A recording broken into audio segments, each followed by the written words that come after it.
time to talk about the fences. It's time to discuss operations and expenses. It's time, it's really time to elevate small businesses. It's time for Joe to drop his knowledge. It's relentless. This rhyme of mine is getting a bit ridiculous. So here we go.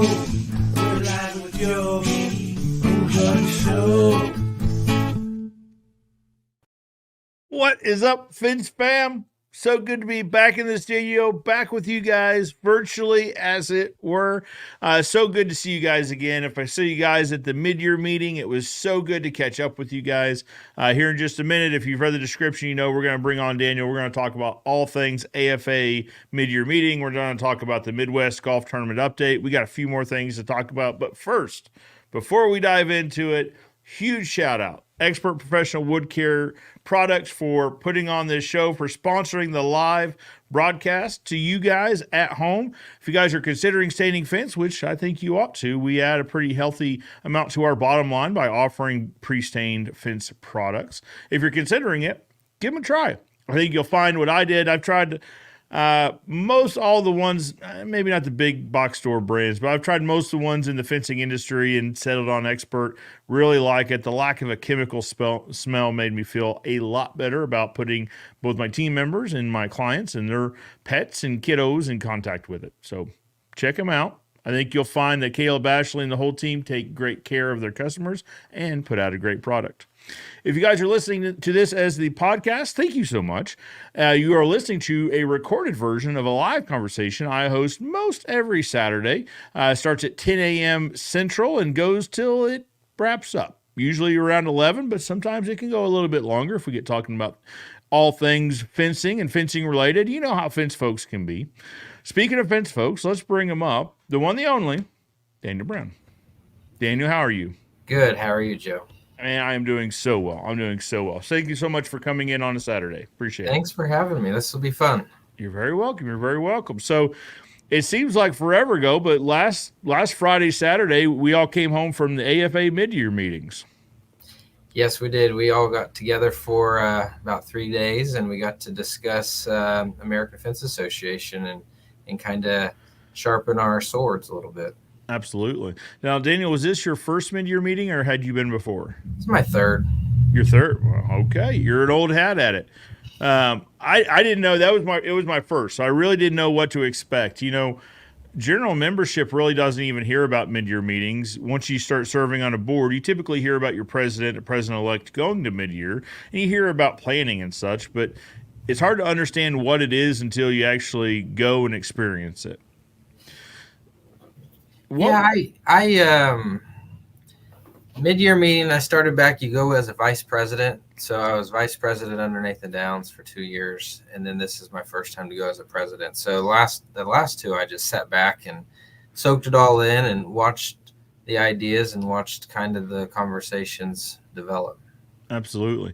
So let's kind of dive into the mid-year meeting. So this year, so it's always at or near the location of FinceTech that following year. So this in 2025, FinceTech is going to be in Salt Lake City. So this year, the mid-year meeting was just outside Salt Lake City at Park City. So we started off with a little bit of history, led into governance, then we went into strategic planning and strategic alignment, which was a packed set of days. I mean, each one of those sections took about half a day to get through. Start off with the history. Was there anything that jumped out at you about the history of AFA? Well, just the history of fence in general goes all the way back to, I don't know, the 1800s per se. The bricks, mud and bricks, making walls to keep people out. And then it's developed through once they got metal involved with the chain link and the patents behind the left-hand weave and different things. And so on and so forth. Then they created the association. I don't remember the date the association was developed, but I think it was really good for all of us as leaders to understand that, so then we know what we came from, so we know the path forward from that. One interesting thing I picked up on was a past president of the AFA's great grandfather, or maybe his great grandfather, had the first patent on weaving chain link wire. Yeah, isn't that crazy? That is nuts. And it wasn't the knuckle or the twist that we kind of associate with chain link now. It was the hoop over that you used to see quite a lot. Well, because if I remember the story right, correct me, Daniel, because I might get this twisted, but I think he manufactured bed springs, or he made bed structures. I think you're right. And then he had modified that machine to make chain link wire. So that's kind of where that hoop over came from, because it resembles kind of how they had put those bed springs together in the early models of the spring beds. And first patent on chain link wire. And isn't it amazing if you look at that and then you look at where we are now as an industry with all the different products? I mean, you didn't have much to choose from back in the early 1900s to build a fence for your neighbors. No, and I tell you, so also, if I remember right, it was 6-gauge wire. Oh, yeah, I remember that. And they put it on a barge, pushed it up the river to a galvanizing plant of sorts, or a zinc bath galvanizing sort of thing. Brought it back down the river and sold it as chain link wire. I wish I had that PowerPoint in front of me, because there was a presentation where one of the presidents required fencing for homesteaders to keep people's cattle honest and keep people keep the honest out, And That's right. And that led into kind of a conversation about barbed wire, about how barbed wire was introduced and how many versions and variations of barbed wire there were just in the West. I mean, throughout the world, I'd assume, but this presentation was about kind of in the West and the Southwest. Just to your point, trying to keep livestock in where they should be and keep predators out, that sort of thing. But it was a really interesting look to see kind of where we came from, because one of the points that was made is, if you don't know where you came from, it's hard to understand where you're going, right? And another point that was made is you should not change a thing or remove a thing before you understand why that thing is there. Right. So I thought, that's kind of when we slipped into governance, that's kind of an interesting theme to keep a hold of, right? It's easy to say, man, why do we do this way? This doesn't make sense. But the why do we do it this way is a dangerous question, because it's like, well, now we should understand it first. We should know exactly why we did it this way so that we can make an educated decision on, is this still the best way to accomplish this goal? Right. Sort of thing. The governance portion was interesting. So, it's interesting to see an association work. An association of this size. We learned that a true association is directed by a board of directors, executive board of directors, but also our association is also guided, to your point earlier, with president-elect or vice presidents, that sort of thing also. And having those two come together, understand strategic plan, understand the alignment of how the chapters align with the national association, and kind of take that message home. Yeah, I think it's interesting how we're broken up into different regions. And then we have boards in our chapter presidents. Each region has a chapter president, vice president, as treasurer, and then however many board members, up to 16 to 18. They're directors that just help. But I almost see us as chapter presidents and the boards as the foot soldiers of the AFA to send the message out, to recruit, to help grow the association, but also keep the community going and just camaraderie, friendship, and that's where it's all about, is just knowing and networking and friendship. Well, absolutely. And the local chapters really I walked away with this sense of that they are one of the things that helps keep the National Association grounded, right? Or at least in contact or with the ideas of boots on the ground, like you said, the foot soldier, but the guys day to day in there building fence, that sort of thing, whether it's owner operators or fence company, if it's a fence business, the business owner, that sort of thing. Because during the strategic planning, you heard a pretty good mix of, ideas, that sort of thing, suggestions coming from the board, but then also, the majority of the presidents and the president-elects, the vice presidents, were fence company owners or executives in fence company businesses, right? As opposed to maybe from someone on the manufacturing side or distribution side. Right. So you get kind of a healthy mix of both is what I'm getting to. So, and that's one of the things we talked about during the history of the AFA, is kind of how contractors and distributors, manufacturers come together in one association to try to build a better environment for all of them. I did ask that question, member ratio, and they said it's 60-40, 60% fence owners, 40% manufacturers in our association. And I think that's a neat ratio, because there can be the perception that it's more of a manufacturer distributor led organization, but yeah, 60% of the association being fence company owners, operators, that sort of thing, which makes sense if you think about number of fence companies in the country versus manufacturers, distributors, that sort of thing. And then you've got some that kind of straddle both worlds, right? So you've got, myself in manufacturing, distributing, and installing, but there's other guys that are installing but also running, very large distribution networks, regional distribution networks as well. So I think it was good to see that, everyone coming together, especially during the strategic planning. Like, let's put a plan together for what the year looks like. You're third generation. Your grandpa started it. Your dad ran it. All of a sudden, you are now head of the ship. Where would you be at as Ozark Fence Supply without the AFA and all the knowledge from networking? Daniel, I would be much further behind, I feel like. And because there's a few reasons. One, networking. We talk about it a lot, but we talk about a lot because it's a big factor, right? Being around. So at mid-year, at the reception, I met a gentleman who their regional distribution is roughly, in terms of revenue, roughly 10 times the size of ours, right? So he and I spent an hour just chatting back and forth on what it looked like to start that up, what it looked like to grow it, kind of different areas they're growing into. They also have an installation side that is significantly larger than ours. You get into situations like that where you can have an hour-long conversation, and then here's the neat thing: is it usually ends with passing cards, trading business cards, with an invitation to come out. He said, "Hey, listen, let's continue this. I'd love to." He's on the service side, on the installation side.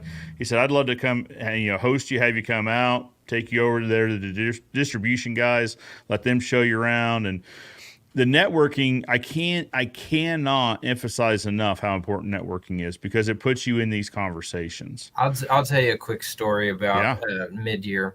So I think I got more out of mid-year, a lot in the meetings, but I got on the plane in Dallas to head to Salt Lake. I was walking down the aisle and someone nudged me. I looked over and it was Tony Thornton. He was already sitting there. And I was like, "Oh, hey, how's it going?" And I kept walking to get to my seat. And once we landed in Salt Lake, he grabbed me. And I said, "Hey, you want to Uber together?" And he said, "Yep, that's fine." So we spent 45 minutes in a car. And I didn't ask him permission to say all this, and I'm not going to. But we got to talk and spend 45 minutes together talking about life, but talking about work, talking about future plans and ideas. And then we grabbed lunch because it hadn't started yet. And I met Tony back whenever I just got put on the board of directors as being a young man in like 2014. And so when first time I met him, I told him, I was like, he came to a meeting at the Midwest Chapter, my first ever experience of this, and he spoke. His daughter was about to have a baby, and but he did a great speech. And when we were eating dinner, like at the dinner line, he was standing behind me, and I was like nervous. I was like, "Oh, it's Tony Thornton." But Tony Thornton will tell you and anybody else in this industry that's new, he's just Tony. Come up to Tony, talk to Tony. We're just fence guys. We build fence for a living. And I think it was invaluable because at the end of the meeting, when it was over with, we have the same flight. So we got to eat lunch and we were waiting on our Uber, and he had good ideas. And I felt like I got to talk to Tony like I talked to my dad at the office. Yeah. We just iron sharpeneth iron. I love playing devil's advocate. I love if you throw out an idea, try to think of the negatives and throw another idea back, just to really sharpen each other, to fine tune it. Sure. And I really enjoyed the conversations with him and learned so much. So just taking away that alone from mid-year and getting to know people and network like you and Tony and everybody else that was there is amazing. Absolutely. And that's the thing, is whether it is a regional event, a national event, or one of these board events, the networking that happens after the meetings, there's usually as much value, maybe a little bit more value, in those networking or in those conversations that you find at the event, whatever the event may be. And that's why I always tell people about FinStech is like, listen, you'll never have an opportunity outside of an event like this to sit down with a couple thousand fence guys and figure out each other's problems.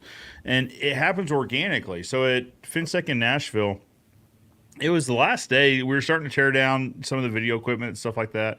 And somehow organically, because the conversation came up, I was chatting with a few guys there about inventory management. I mean, it's something a lot of people are talking about right now. And there was 4 or 5 people there.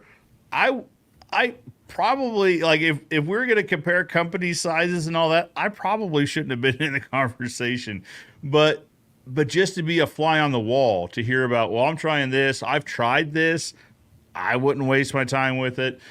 Those conversations happen so often, just organically, in that you start off talking about, hey, you're from my area, we start talking about fence and, things we go through, and then someone else knows somebody else and they come up. Next thing you know, you're in a group of 10 or 15 fence, professionals, and you're like, man, well, these guys are just like me. And I think that's the takeaway is just the networking potential. And I kind of want to talk to a lot of the association, the fence owners have a brick and mortar shop business. Sure. But I almost want to, if you are a fence company owner that still works out of your house and you answer phones on your cell phone, I invite you to get plugged in, become a member, get involved in the chapter level, because just going to a chapter meeting, a dinner, meeting people in the industry that are at a different level than you, learning their procedures. I mean, you'll eventually get there. Coming from, if let's say you don't have a brick and mortar, you spend more time in someone's yard, you're able to do a little bit more extra because you're not your owner, or you are not pushing your guys hard to get in, get out, get in, get out. You can spend that time, because we all know advertising, word of mouth is the most important part of starting a business. When you start out, take your time, be very detailed. Communication with customers, communicate before you show up, a week before, and then maybe 12 hours before, and then as you're going to their house, build the fence, do a solid job, take your time, clean up all your trash, water bottles, it's hot, and then leave, and then just walk through it with the customer. You can take that evaluation, because everybody knows word of mouth. You do a great job for one customer in a huge city, but as an HOA, the neighbors are going to be like, oh, who built your fence? Oh, it's so-and-so. Never used them before. They're new. And all of a sudden you'll get another phone call and another phone call just in that little community of HOA, and you'll expand just by quality of work. And then eventually you'll be there one day where all of a sudden your phone calls are ringing off the hook, and you'll all of a sudden need to expand and grow. And then you're like, man, I don't know how to do this. I'm too busy. Where do I go? Well, the AFA, American Fence Association, we would be happy to help and share ideas and bounce ideas and learning experiences off of each other. Absolutely. And I think there's a takeaway there in that, as we grow, no matter what stage you're in, right, you always want to surround yourself with folks that are 2 or 3 or 4 steps or moves ahead of where you are, right? Like where you aspire to be. And that's, like I said, I was in a conversation circle of folks that were probably 10 steps ahead of me. Like they were pretty far ahead. But that's the circle you want to be in, right? And I mean, let's also talk about education. Those are the education courses that you want to be in. I mean, so we're one of the things that we're talking about right now is West Coast Fence Show. So I was talking to Luke Bailey about that, and Brad and Tony are putting on 2 or 3 courses together, and it's these guys talking about, well, one is Tony and Brad are tag teaming on a course that is something to the effect of budgeting, learning how to budget without a crystal ball or something to that effect. I was like, I would love to be in that education, right? Because I am third generation. We have done this for quite a while, but I also recognize I don't know what I don't know, right? And the opportunity to learn from both Tony and Brad, who are leaps ahead of where I am, there's tremendous value there, right? Yeah. Just in so what's the saying? Like, you are the average of the 5 people you surround yourself with, or whatever. I think everyone understands the meaning of that, right? So surround yourself with people that are several moves ahead.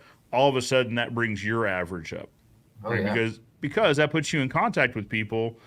There's guys I've met at the Midwest meetings, the dinners and the golf, which we're going to talk about here in a little bit, fence techs, just all of these, the service projects. There's guys in my phone now that I have access to, because there's one thing about fence folks, is that everyone's willing to pick up the phone, right? So I've got access. I can send a text to somebody and say, hey, well, we're talking about finance. We're talking about financing stuff over last winter, and there's some new kind of financing ideas out there that some of the fence guys were running down in Florida, up in Wyoming, out on the East Coast. Like, guys are trying this.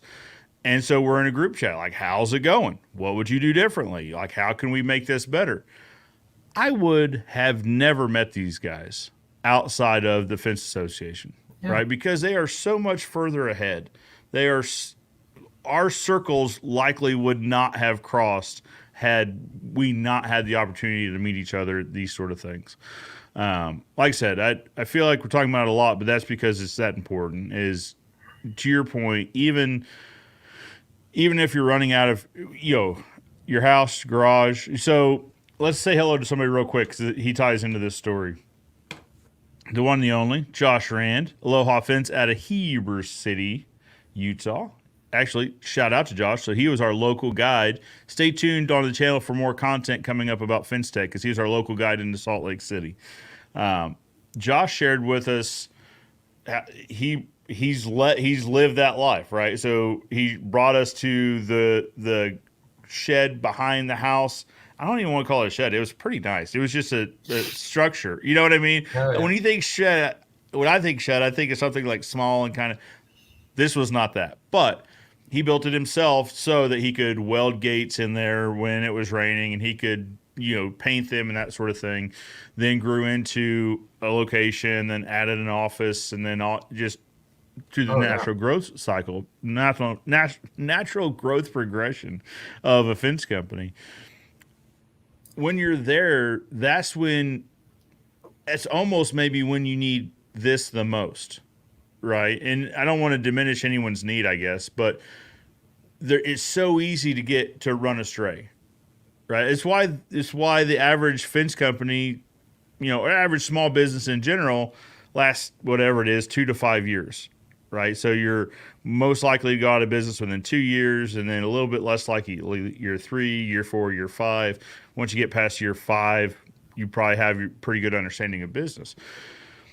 But that's the most critical time, and that's the time to get plugged in, right? With folks like Josh that say, "Hey, I mean, I'm there right now. He took us to his house where the building is, right? He said, he's still there, or he's lived that recently, I guess is what I'm saying.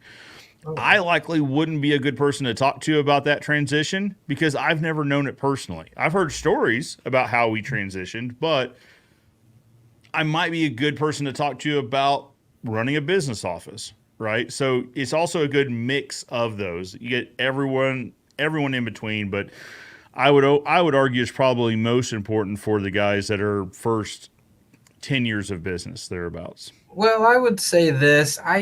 Everybody likes watching YouTube. I stumbled upon a channel where a guy goes around big cities, Utah, St. Louis, and they interview millionaires and business owners.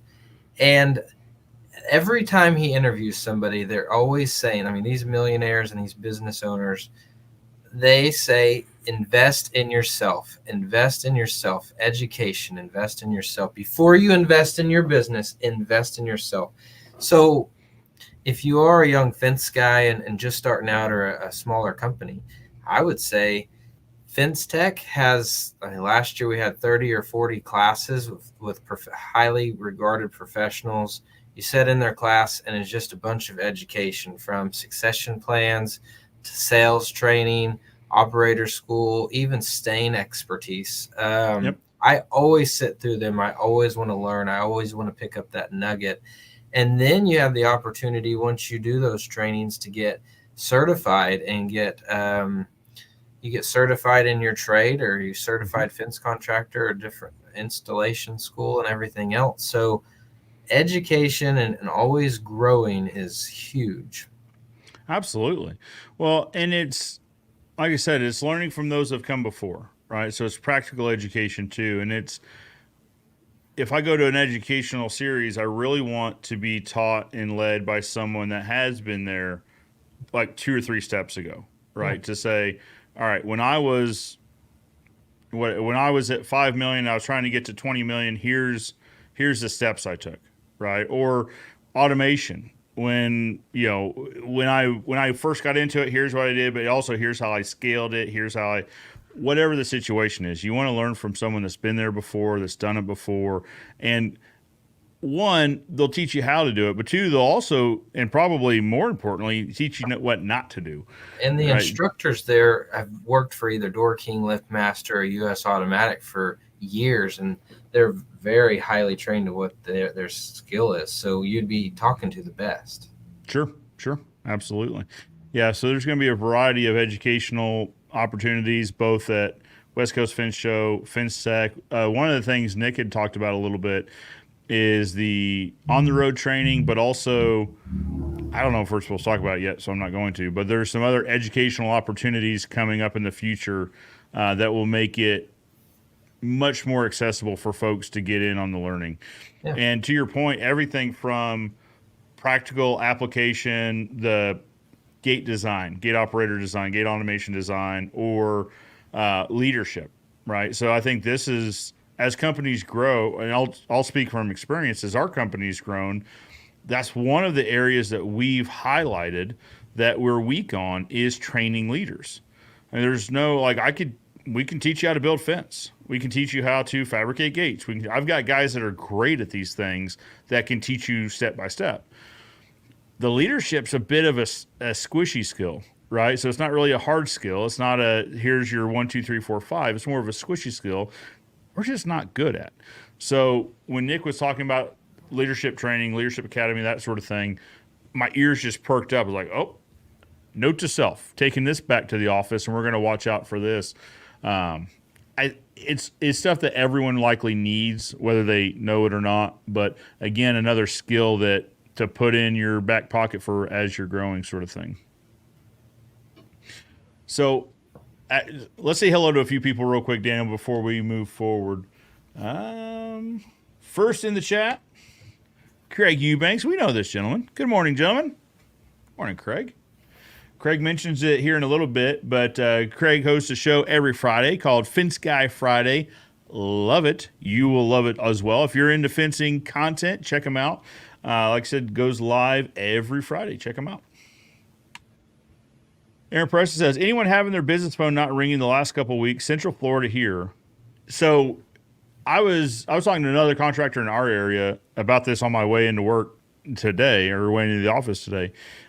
So our phones picked back up this week. I say picked back up. So we'll watch call volume, right, to try to gauge, the phone has to ring before you build the fence, right? So we're trying to gauge and budget forecast.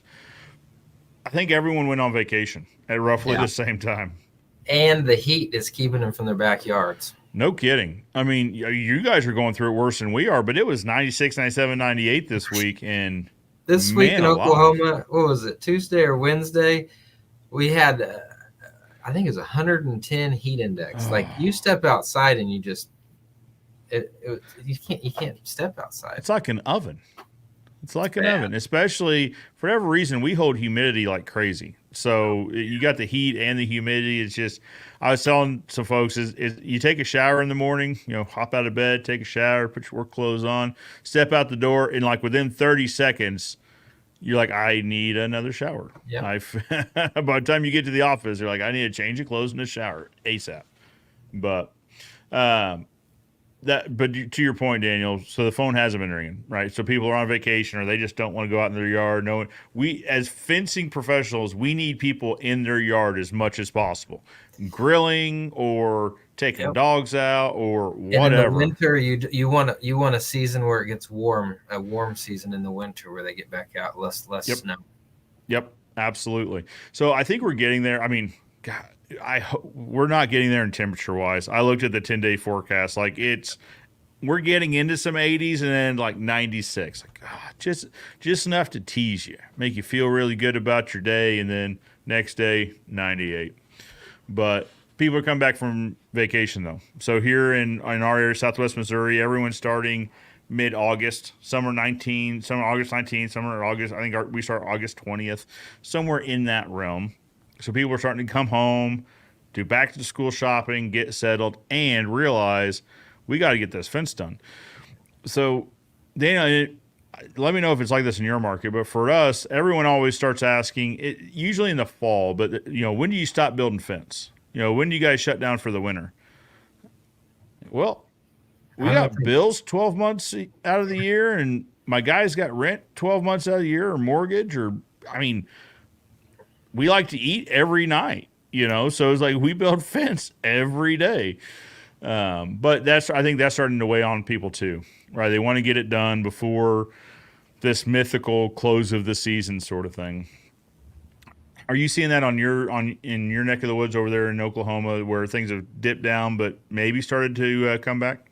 Yeah, it seems like the heat the end of July was slow. Vacation, July 4th, you go to vacation season, and then the second week after July 4th is slow, and then all of a sudden you'll get a wave. We're in a college town, so you'll get parents come in, start to move their kids in, and all of a sudden they've got to bring their dog, or they're going to vet. If you're a vet student, you have animals, and so cleaning the fence, or just kind of getting ready for the school year, like you said, the semester. So you can definitely see an uptick in estimates going up from the residential end for sure. Yep. Yeah. So we're seeing our calendars start fill up with, like I said, those estimate appointments. And then you got hurricane season coming up in the Gulf area, Houston, all the Gulf in Florida. I'm sure all the vinyl fences down there, especially the no-dig guys, just get blowed over and they have to do it again. They gotta replace it. I'm not stepping in what you just laid down at the no-dig guys. I'm not. We're gonna scoot right past that, Daniel. But no, you're right. I mean, so luckily, knock on wood, in our neck of the woods, we're kind of out of the crazy weather part of the year, right? The tornado season or whatever. But the Gulf Coast is going to start getting into hurricane season. I think we're still early for that. I think that's kind of more late August into September. But it's just, if it's not one thing, it's another. And I hope for Houston's sake they dodge a bullet this year, because they've been talking to guys, contractors in that Houston market. They've had a rough year already. They don't need anything more. But Aaron, to answer your question, at least in Daniel and I's neck of the woods here in the Midwest, we're going through the same thing. Phone ringing, not ringing the last couple of weeks. Ours picked up this week a little bit. So Friday, I usually review call volume. Seems like it's ticked up. So that's the first step, is we got to get people calling again, and then we'll get to scheduling estimates and appointments and that sort of thing. So Aaron says hello from Crystal River, Florida. Aaron, appreciate you tuning in. Craig goes on to say, I love the networking at the events. That's how Fence Guy Friday started. Shout out to Joe. So Craig and I met at one of the fence industry events. And when I talk a little bit about how I got into social media. And I need to go back in my video timeline to figure out which came first. But it was either the recorded videos. I think those actually came first, because in the beginning, you couldn't go live until you had a certain follower count, and it was kind of hard to get into. So we started doing live videos I talk about the book They Ask You Answer, still out. Actually just got revised. But just the general premise is answering your customers' most frequently asked questions in video format. So, where do you serve? What area do you serve? How much does a fence cost? What kind of fence do you install? Is cedar better than pine? Then we went into live. But when we went into live, we started doing Ask a Fence Guy Friday. And so it would be me at like a job site, and I would set up a cheap little tripod with my phone, and I say, hey guys, Joe with Ozark Fence. Just ask, what time it is. It's lunchtime on a Friday, so it's Ask a Fence Guy Friday time. We just started talking about fence. Well, after one of these times where I'm talking about that, Craig comes up and goes, hey, I think I want to do that. Like, all right. He goes, would it be all right? Like, yeah, yes, of course it is. I think everyone should get into social media. So if that's your entrance into social media, run with that thing. And he has.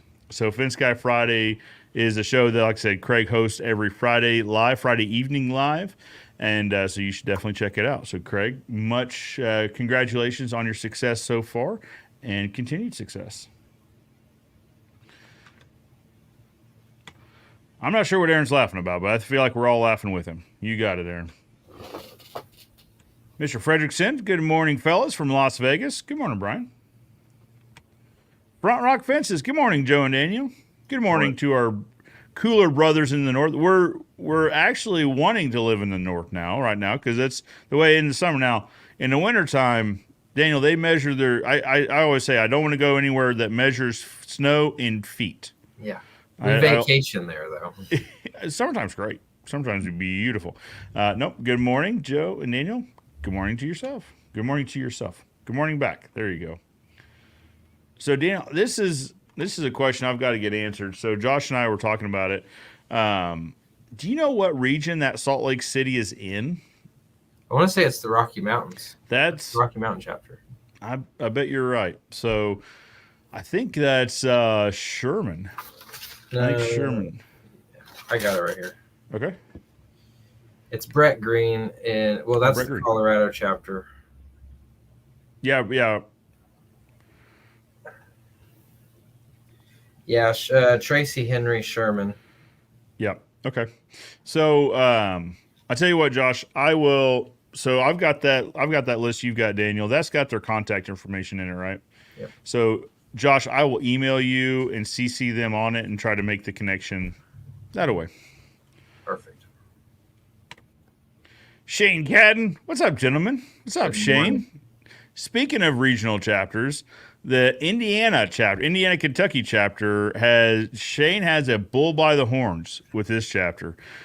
Talk about, so Shane shared this in the meeting, so I feel like we could probably share it here. The chapter was kind of in some disrepair, right? Or it was not what it should be. Shane jumped in with both feet, dove head first into the deep end, and I tell you what, he's single-handedly bringing that thing back to life. High energy. That's what we need in leadership, is high energy and community. He's all about community, and I think that's a huge goal, is love one another and just embrace each other and help each other out. It's all about community, and he's good at it. He's really good at it. Absolutely. He's great at social media. Right, he's great at leveraging social posts and that. So I love following people that are great at social media, because again, it's where we get some of our best ideas, is seeing what works from other people. Yep. But so they had a chapter meeting. Their first chapter meeting looked like a blast. It was one of the. It wasn't Top Golf, but it was a Top Golf-ish. Like, we've got one here called Big Shots. It's basically exactly the same but different brand. Their version of that, right? So they had some great times, some great golfing, great food. So anyway, if you guys are in Indiana, Kentucky, check out Shane's event. Actually, I need to go back and look. So Shane has either announced or is going to announce shortly their next association meeting, and I can only imagine the hijinks and shenanigans that are going to go on at this meeting. Yeah, I would definitely follow the Facebook pages of all the chapters, because they're constantly posting and bringing content with different events. And so, speaking of events, so we'll pause saying hello really quick. Well, we'll say Aaron Preston said, "Thanks, Joe Everest." Thank you, Aaron. Appreciate you watching. We'll pause the chat comments here for just a second, or pause us talking about them, because talk about industry events. So one of the things we did also. I think it was in the alignment section, was talk about different chapters, events, what's working for them, how they've had success. There are some really nice events out there that it's like, and we talked about, we need like a calendar that has all the events, so we can kind of avoid events when we're scheduling them. I need to be able to teleport, because I would love to go to, obviously our event is a blast. But also you've got the shoot going on up north. You've got Carolina by the Seas over in the east. I would love to go to all. In hearing these guys Memphis Tri-State's got a giant golf event. We've got a good golf event. Yes, that's right. Well, in Dallas, in the Texas market, Dallas hosts a big family event. Like, that sounds like a blast as well.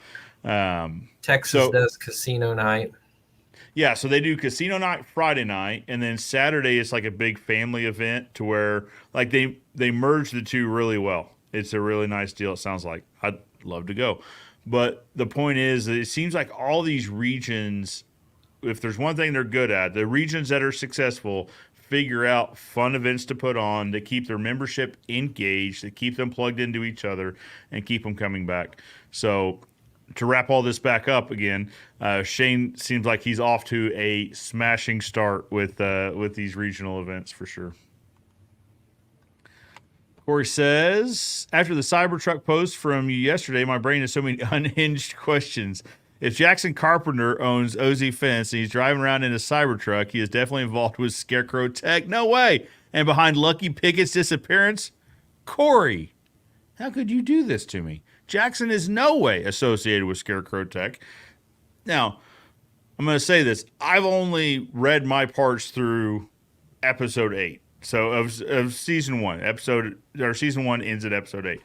But I can tell you, no association with Scarecrow Tech. Nothing behind the Lucky Pickett disappearance. We're all playing the whodunit game right now. So we just recapped episode 6 a couple days ago, Thursday. Episode 7 comes out Tuesday. Matt and I's recap comes out Thursday. And we spend a decent amount of the last portion of season 7 recap because, spoiler alert, we recorded it already. Just playing the whodunit game. Daniel, are you following this at all? The Unhinged podcast? Yeah. It's been entertaining. Okay, so what? Let's pause the fence talk for a second and talk about Unhinged. What do you think? Where are you at so far? Like, not where are you at, but what are your thoughts so far on the Unhinged series? I think it's very creative. All you guys that are involved, just the storyline and the creativity behind it is something else. Well, I'll tell you, all I did was read I'm words. not good at storytelling. And whoever's the mastermind behind it all is. That's Brad at Structured to Grow. That's him and his team all day long. They just sent us basically our lines to read, and we recorded them virtually. And I tell you what, so Matt and I are like the only fence guys in this. The rest are like voice actors. And you want to talk about a cool gig. So we did one table read, which is like we all met virtually, and they're in like I feel pretty good about our studio. I really do. These guys have like sound booths, and it's like they've got the whole legit like, mic hanging down, and it's crazy. But they are crazy good at what they do. It's the gal that plays Waverly, I think I don't want to start naming people because they're all good. I don't want anybody to think they're not great, but very, very talented. What are your thoughts so far on like maybe what's happened to Lucky? Any guesses on this? I don't know. I have no idea. It keeps going in so many different directions, and it's always something you don't think about. That's always common sense. Yeah, right. Right. So episode 7 throws a little bit more of a wrench in things. Like it's going to make you, if you think it's one way, it might make you rethink. It made me rethink a few things. Because here's the thing too, Daniel, we recorded these a while ago. So now it's like when I'm hearing them, one, I only read my part. So I'm hearing all the other parts in the story. I'm like, oh, that's how Jackson got involved in it. Because it's like I knew my lines, but I don't really know the overall plot in the story, right? Just my portion or my contribution to it. So I'm here just like everyone else is like, what? So they found his truck in the woods at Scarecrow Tech with Sheriff Sheeter's jacket. So I was like, oh, that guy's involved for sure. Like, what's going on here? But then the mayor hold one moment while I review my notes real quick so I make sure I don't like throw out any spoiler alerts here. So yeah, okay. So episode 6, which we just wrapped up. Let me make sure. Yeah, okay. Making sure I don't spill beans on the mayor. So the mayor is threatened. Like the mayor, so Billy Gates has a recording of the mayor threatening Jackson. She's like, listen, you might want to jump out of you are threatening Lucky, rather. You need to drop out of the race before something bad happens. And then Lucky disappears. So Billy's like, aha, gotcha. It was you. Because the mayor doesn't strike me as a particularly good person anyway. Like, she's very, just not a good person, seems like. But so I thought it was her. But then Brad and his team do a great job of like steering this thing. But and we're still building fence, and there's also got a fence building story in it as well. So, again, let me make sure. Okay, yeah. So episode 6 was when they referenced Sean King. So Jackson was trying to get the crew caught up and moving ahead. We're getting there by driving posts. And I said, hey, it's just like we saw in Sean King's videos. We got to do it this way. All right, now drive it. And Billy kind of blows up about this because he's like, we're wet setting only. We've wet set this whole thing. We're wet setting it only. Just to throw some like inside baseball drama into this. Like, because if you're outside the fencing industry, you're like, what's this big deal about? Yeah. But if you're in the industry, you're like, oh, all about what this is about. You really love fence and nerdy if you watch this. But anyway, so it's a fun series. It's been a lot of fun to be involved with, actually. So let's say hello to Matt. Speaking of Unhinged, Matt says, "Good morning, friends." Good morning, Matt. So Matt is Matt the Miracle in this. So Matt, he gets to drop in tidbits of. I mean, if you guys are familiar, which like who isn't familiar with Matt Warner? Just talking about like company culture, building great teams. So he gets to interject in this, and nope, almost. So he's going to have something really neat to say in next week in episode 7. But just dropping this with, I know I got so close. I almost pulled a Matt. I am very excited about this. I almost pulled a Matt because a couple recaps ago, Matt like totally just dove headfirst into the next episode. I was like, oh wait, nope, we don't know that yet. He's like, oh shoot. So now I'm trying to. I about pulled a Matt. About dove right into episode 7.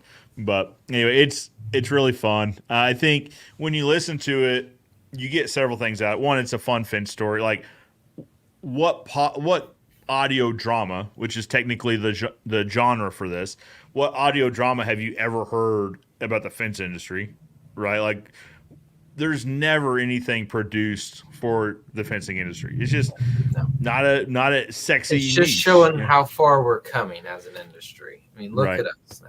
Right, that's right. Podcast, storylines, cartoons. Heck, we might even be on TV one day. One can hope. But yeah, so guys, check out the Unhinged series. It's a fun series. My kiddos are listening to it now. My 3-year-old is not following this storyline at all, but 7-year-olds kind of get into it. The 15-year-old is invested in the whodunit. My 3-year-old just thinks it's funny that she hears my voice like on the car podcast.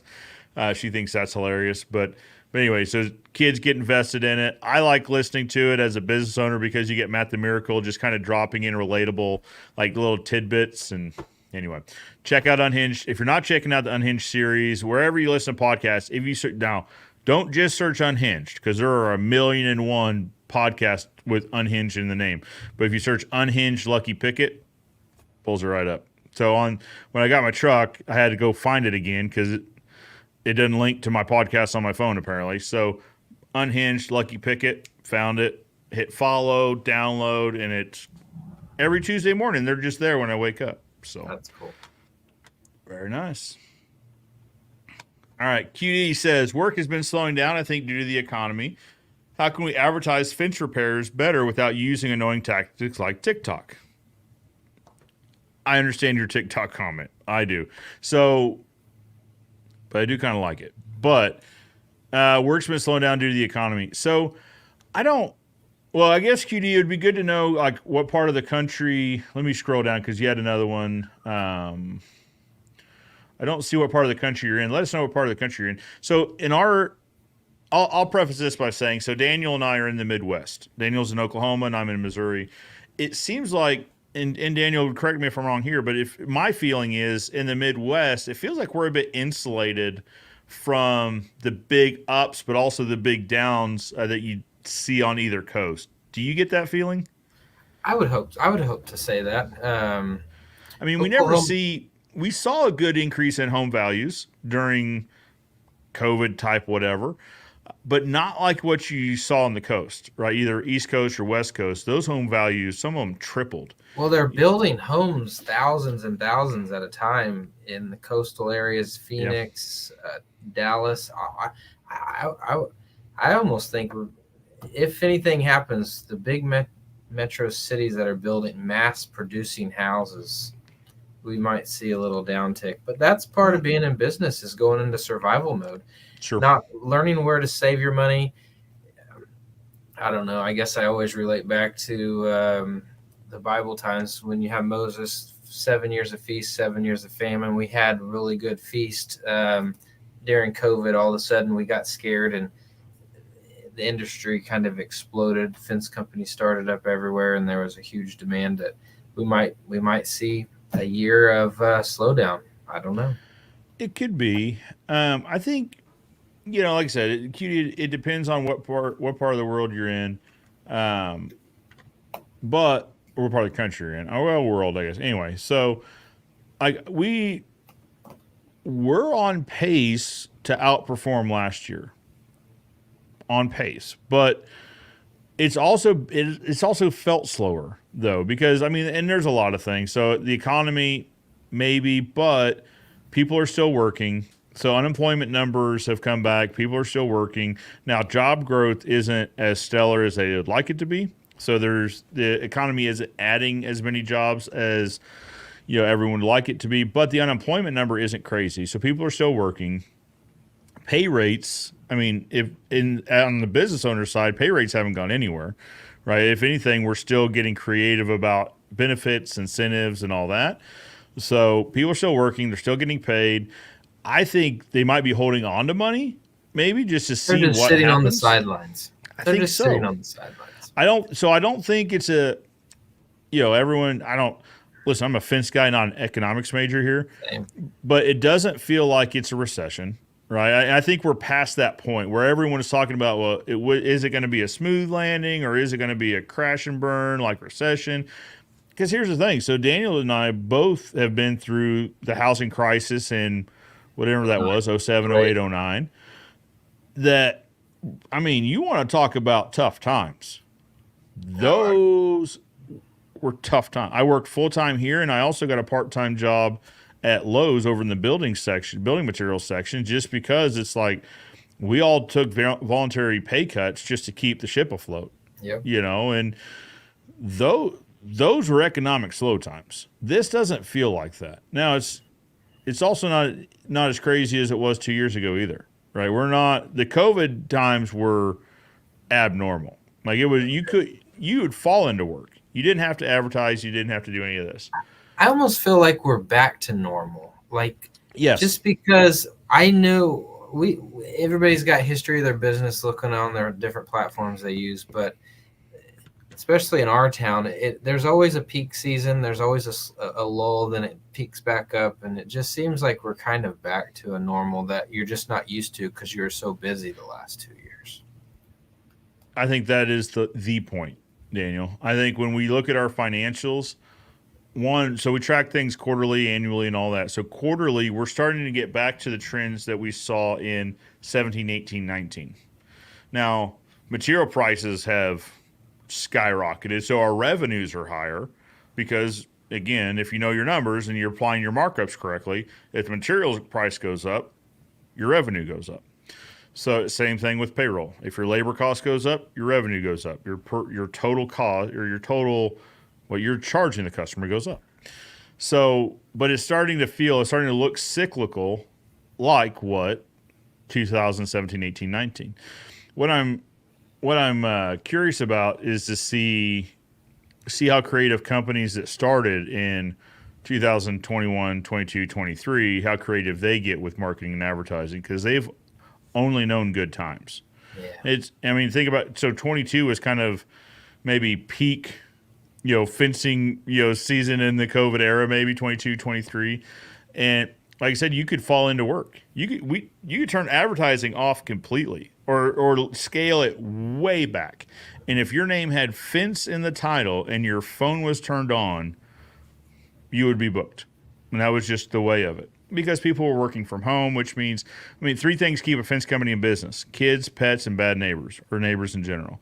So people are working from home, their kids are home, right? So now 22, we started kind of getting back into school a little bit, but working remotely is more of a thing, right? So, and pets come along with this and all that. So people are in their yards more, still doing a lot more fence. And this is not going to get political, but people were getting paid more from the government, right? So we were getting these stimulus checks, these economic recovery, this and that.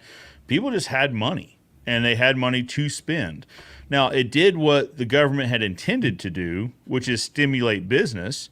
It stimulated the fence industry like crazy, right? So, but Daniel, to your point, I feel like I agree that now we're kind of coming back to 2017, 18, 19, where you don't have government stimulus into the economy.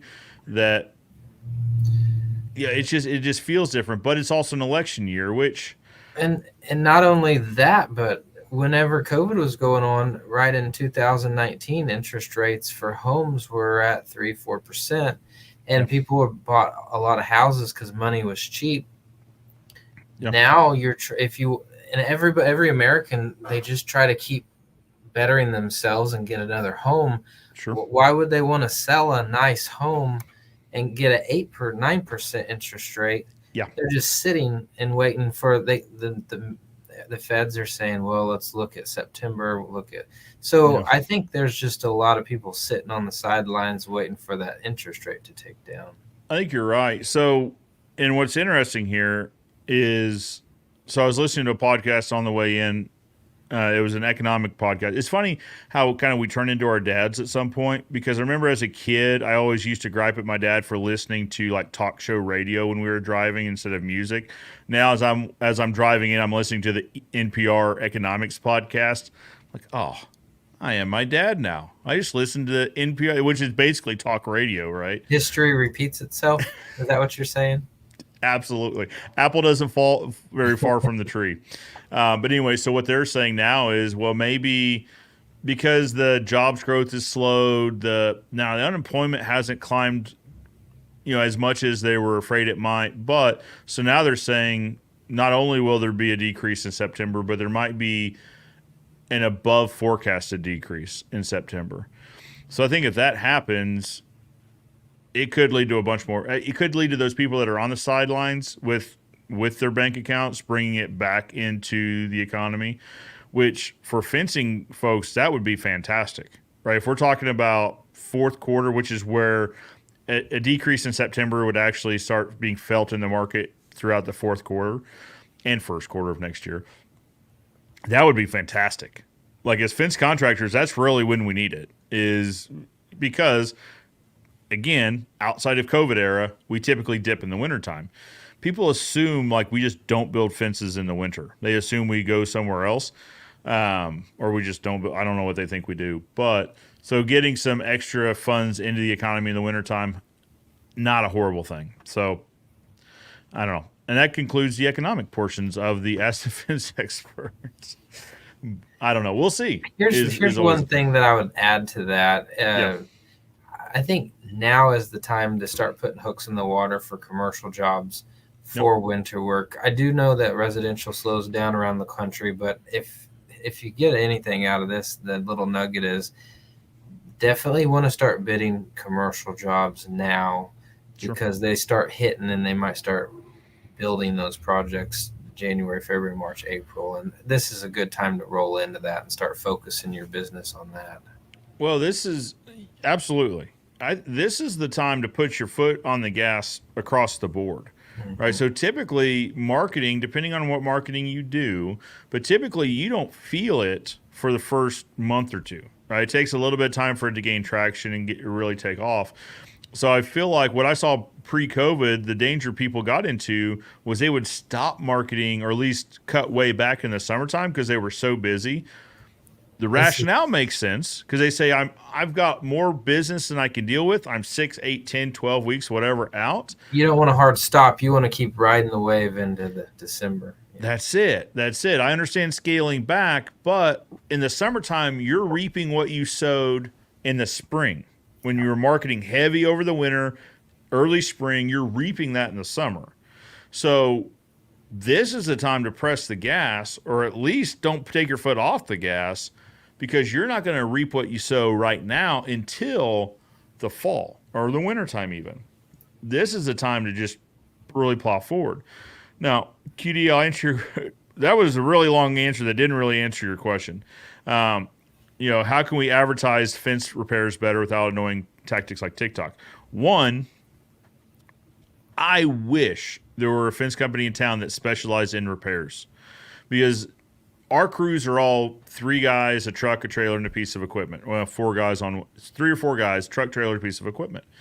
So to get them onto a job to do repairs, we are cost prohibitive on that work. It just doesn't make sense. Our minimum is a 4-figure minimum, right? So it doesn't make sense. And that's why I try to explain to people. It's like it's not that I don't want to do your repair. I love to do business no matter what it is. We don't want to offend you giving you a price because it's our overhead and That's it. I said, I'm going to give you a number, but I don't feel like that number relates to the value you're going to receive. Yeah.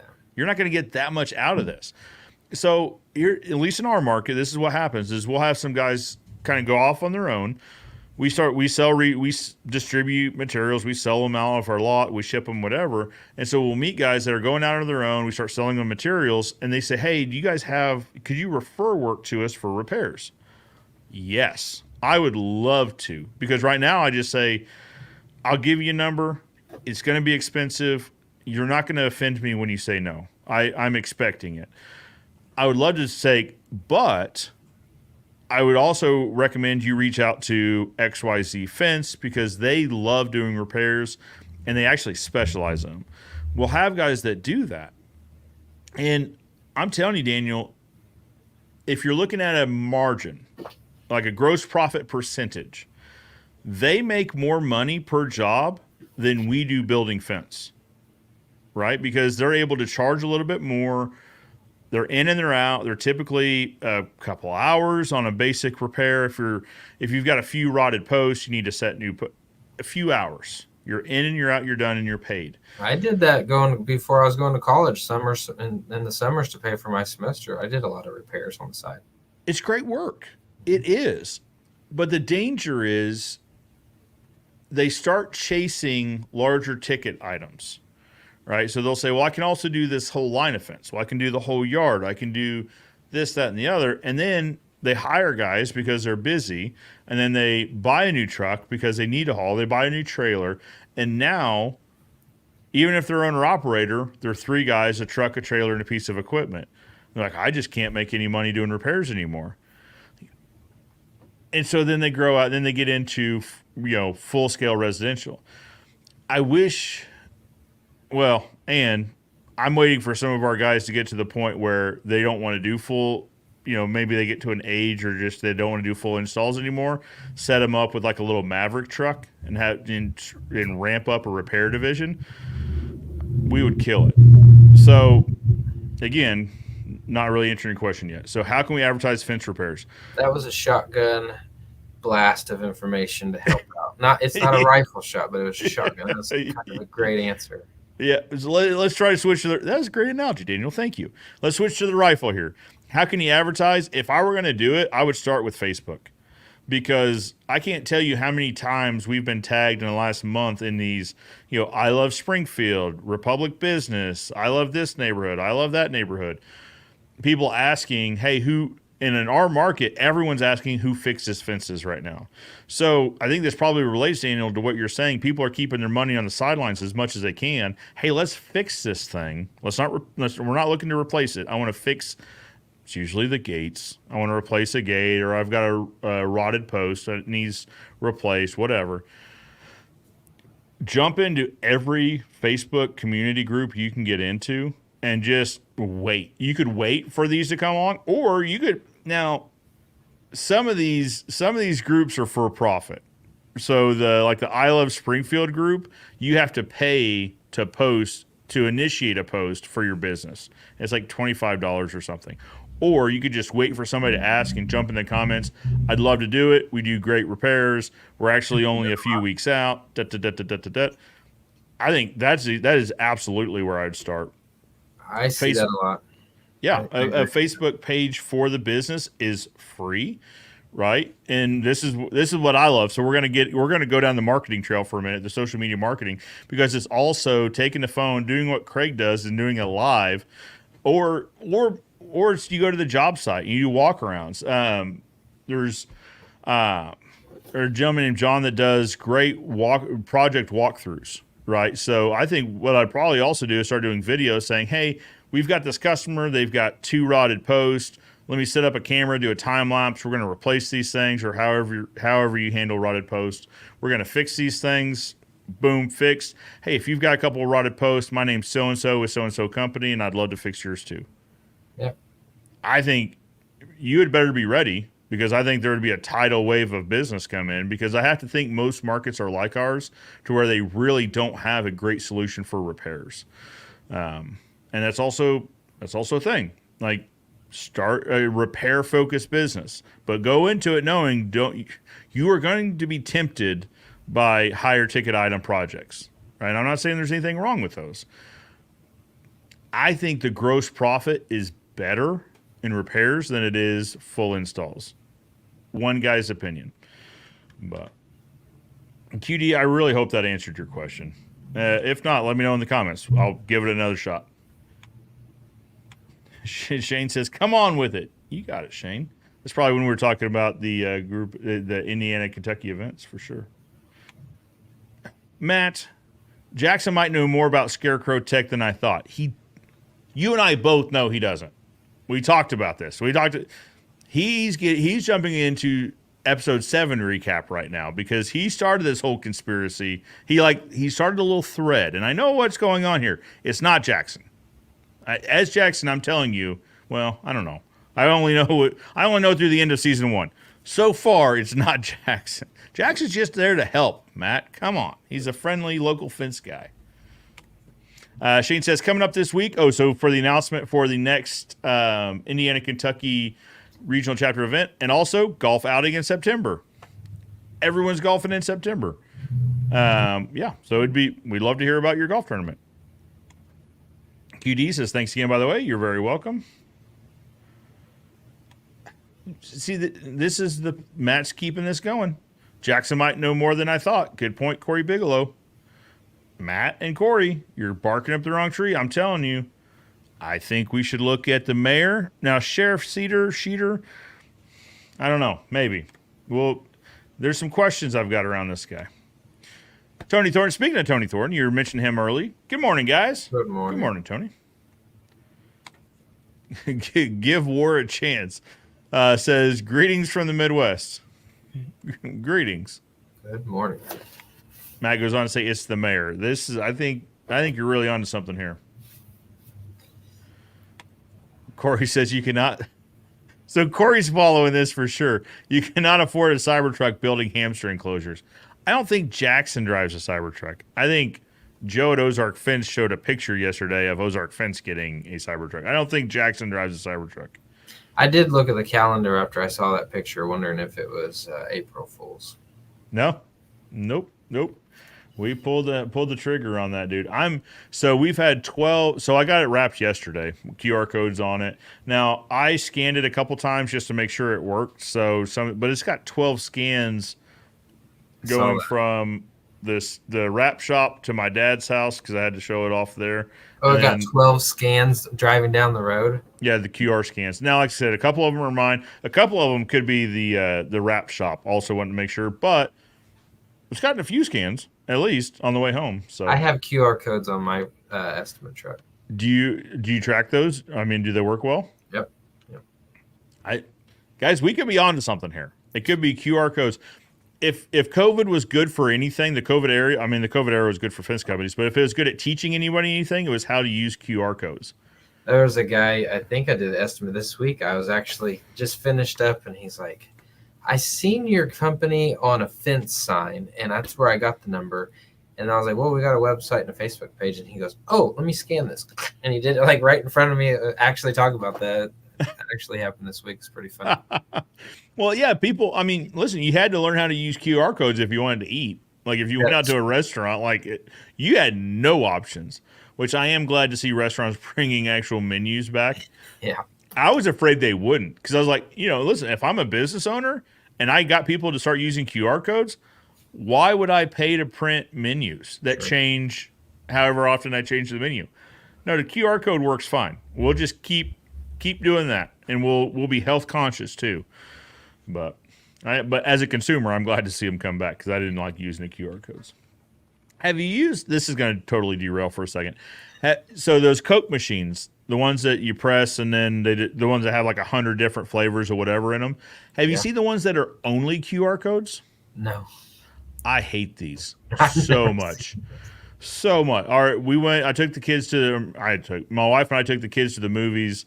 What do we see? Oh, the new Inside Out movie. Great movie, by the way.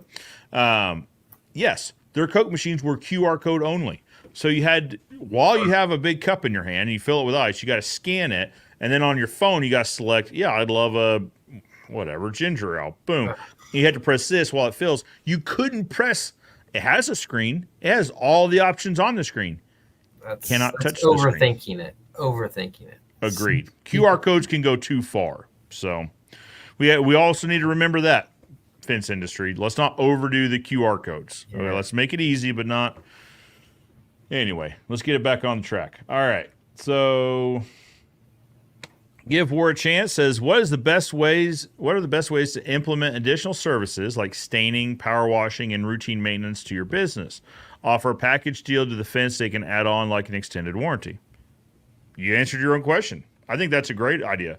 So when we're given a proposal, we did staining on site. We now have a contractor that offers it because we found out that we're great at painting everyone else's everything else, right? Like we're great at painting the neighbor's car, the AC, the window, whatever. And we also became really good at cleaning those things.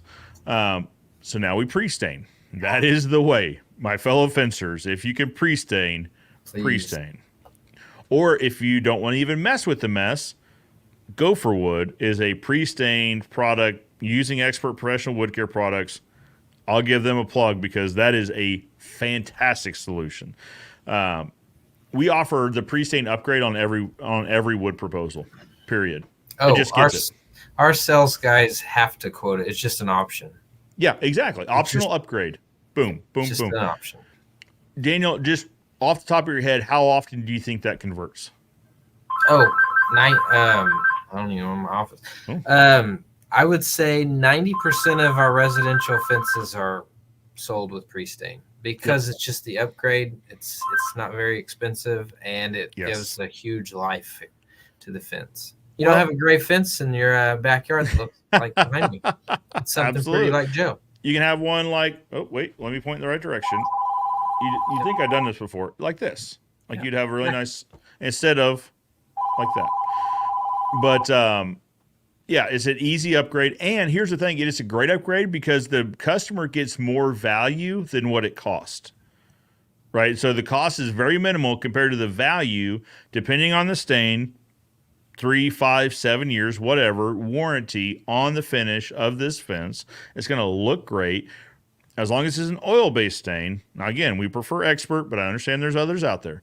As long as it's an oil-based, you can go back and reapply every 3 years just to keep it looking super fresh. So, Corey, one, if you guys are building, if you're a fencing contractor, offering pre-stain upgrades on every single proposal, I would agree with Daniel. I think we're 80-90% on people that pull the trigger. It doesn't cost much. We have a guy full time that runs pickets every day, and we'll just keep him in stock because we know it's going to sell.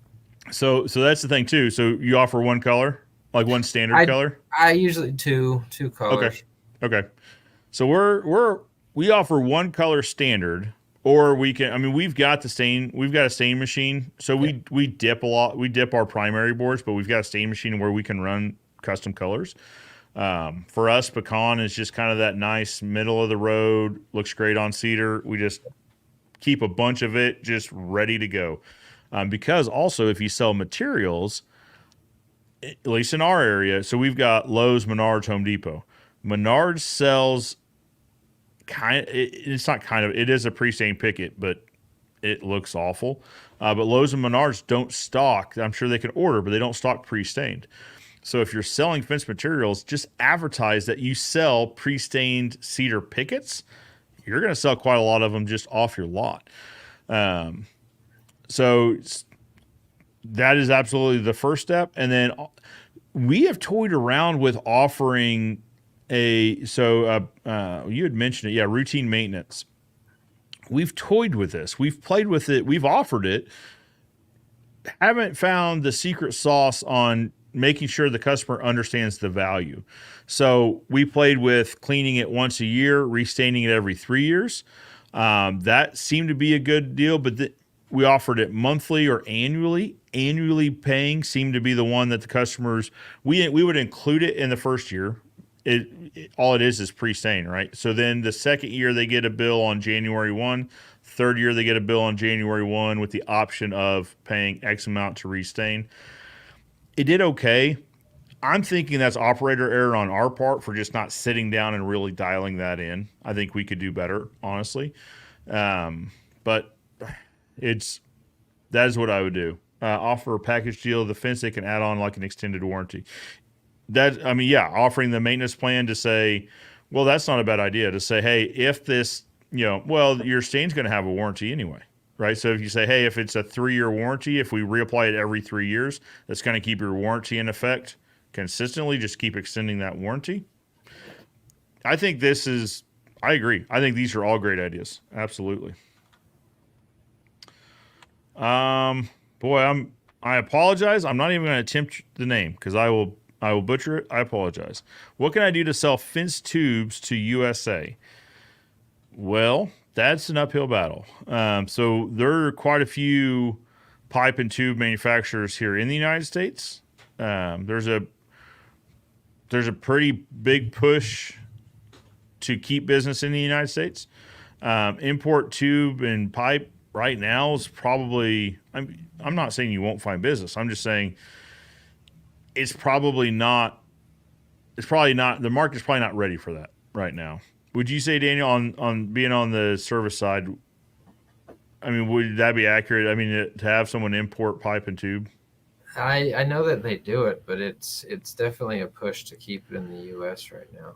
Yeah, and it's going to depend. So here's another benefit of being in these conversations. I was talking to a large aluminum manufacturer after one of the meetings at the mid-year, and they were talking about, I guess, our very large aluminum tariffs coming down the pipeline, which steel will follow aluminum in short order. So you might fight an uphill battle there as well, dealing with some stiff. What's that? Is he a member of the American Fence Association? And then start networking. You never know. There might be a market. There you go.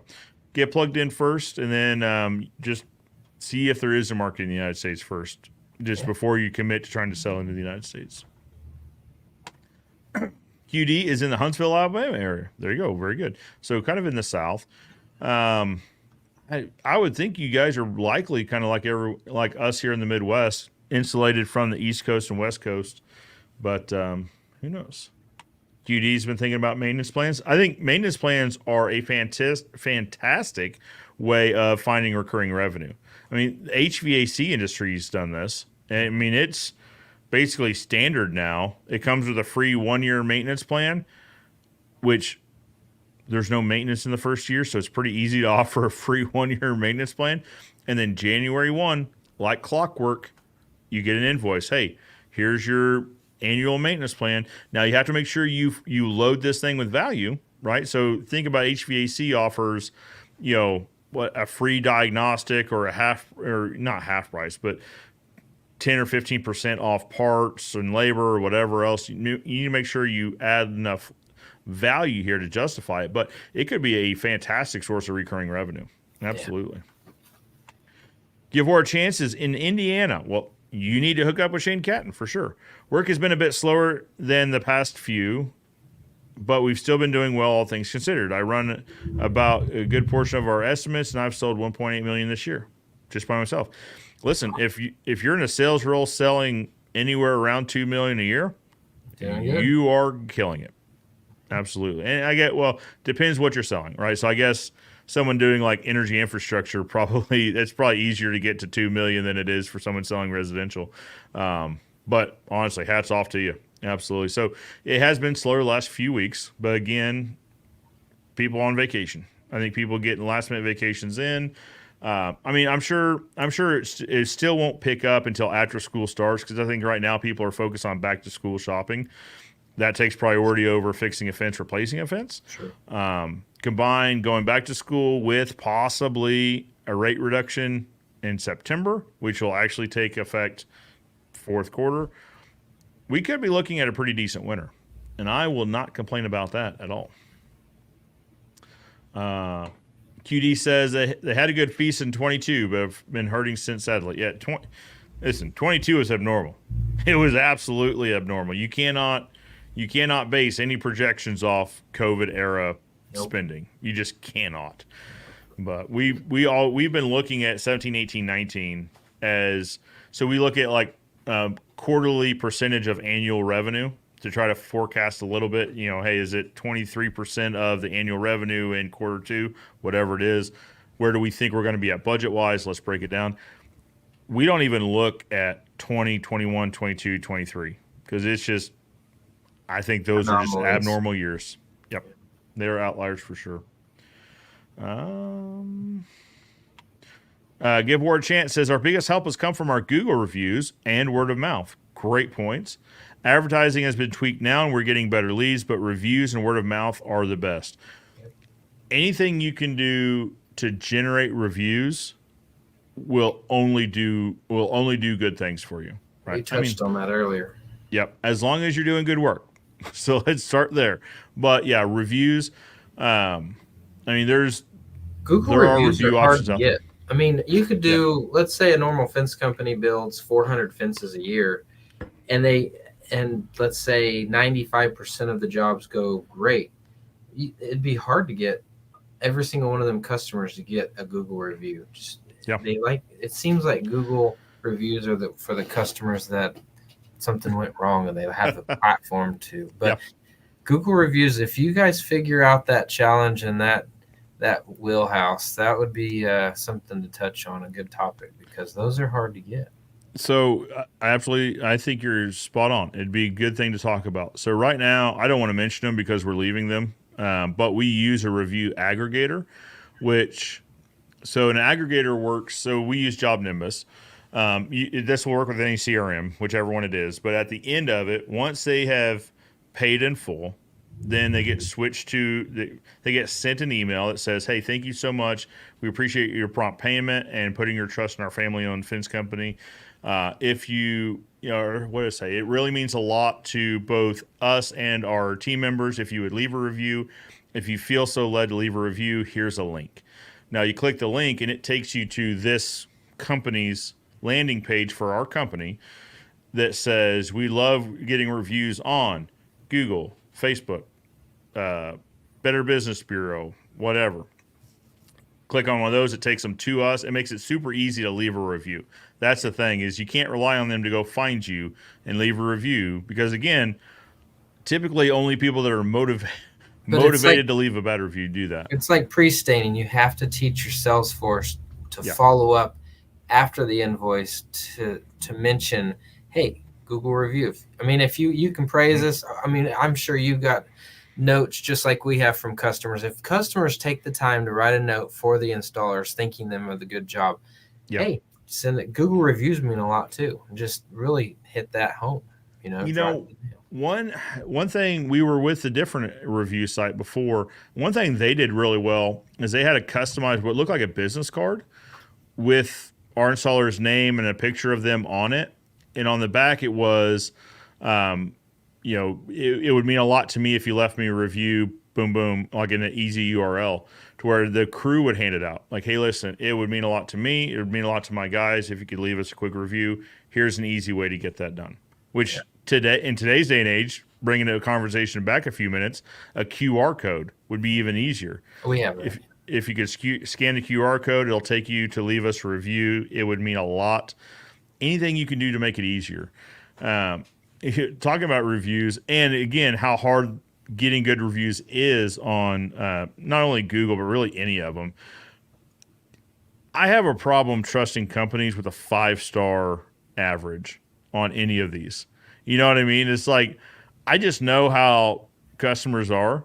Like, I Americans think are. anything above like a 4.4 is a win, because you're going to have the person that nothing in the world could make this right. And the algorithm between Google, I mean, you could have 50 5-star reviews. One star will like knock you way back. I forget who had it. I was sitting at a seminar. It was probably likely either Sam Natello or Benji over at Clever Fox. One of them had a slide that says, how they're weighted, how it takes 10 5-stars to offset 1 star. It was something crazy like that. And you got to work at it. But give War a chance. Absolutely agree. Reviews and word of mouth. You cannot. If only you could figure out a way to scale that would be the way for sure. Ray says, you guys are dead on with that. Appreciate it, Ray. Corey says, I've never heard the working at Lowe's story. Everyone wants the studio and the Cybertruck, but isn't willing to take the temporary cut in pay and take a part-time job to survive. It's just, it's what we had to do. So had a little one at home. I mean, you do what you can to get by. But because our daughter was born, my oldest daughter was born in 2008. So then it's like, craziness. Ask every customer to leave you a review. Absolutely. So this is something we're talking about for this fall. We've just expanded our financing program and it's paid off already. I'd be interested to hear, guys. I know we're at an hour and a half. Daniel, do you need to get out of here? Are you okay? Yeah. Okay. I just glanced at the clock. It's an hour and a half. I was like, oh my, we are past an hour. So I'd be interested. I'm just scanning because we're behind on comments. So I want to see. I'd be interested to see what your financing program, just in broad terms. I'm not asking for industry secrets or anything like that, but what your financing program kind of looks like. One thing we're toying with, and this is what I talked to some of the guys in other areas of the country, is offering 90 days same as cash in-house financing. So they do a tandem deal. 90 days same as cash, or X% off, 8%, 10% off if you pay in full at time of signing. There's a guy up north that does 10% off. Like, he doesn't offer the finance or anything else, because he said most all of my customers elect to get 10% off and pay up front. So something to think about. The 90 days same as cash is kind of interesting too. So, because if you think about it, so you said earlier, devil's advocate. I like to think about, like, how can this go wrong? Like, what is our downside here?